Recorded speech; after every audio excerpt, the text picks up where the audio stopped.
સુરતના અડાજણ ગામમાં રહેતા 19 વર્ષીય જેસલ ભાવિન મેસુરિયાનું અકસ્માતમાં મોત થયું હતું। ગઈકાલે જેસલ પોતાની કોલેજમાંથી ઘર તરફ પરત ફરતા રસ્તામાં ડિવાઈડર સાથે અથડાતા ગંભીર અકસ્માત સર્જાયો હતો। ત્યારબાદ તેને સારવાર માટે ખાનગી હોસ્પિટલ ખસેડવામાં આવ્યો।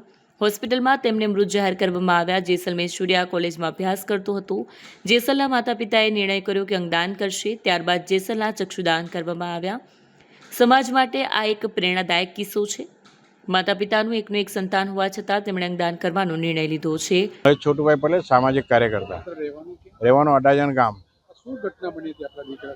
ઘટના એવી થઈ હતી કે કોલેજના ફંક્શનમાંથી દીકરો ઘર તરફ આવી રહ્યો હતો તો બાઇક સ્લીપ મારી ગઈ સરદાર બ્રિજ પર અને ડિવાઈડર જે છે જે પથ્થરના બનાવેલા આવે છે ખરેખર ફાઈબરના હોવા જોઈએ તેના કારણે બાળકનું મૃત્યુ થયું છે અને બાળકના વાલી વારસો જે છે દાદા દાદી પપ્પા એ લોકોએ બાળકનો અમારે અંગદાન કરવું છે એટલે મેં નિલેશ માંડલેવાલ સાહેબનો સંપર્ક કર્યો અને એમણે કહ્યું કે અંગદાન તો હવે ચાલશે નહીં, ઓર્ગનેટ તો બધા એ થઈ ગયા છે એટલે તમે ચક્ષુદાન કરી શકો છો। એટલે અમે ચક્ષુદાન તરફ ફેરાયા અને ચક્ષુદાન આ દીકરાનું અમે કર્યું છે।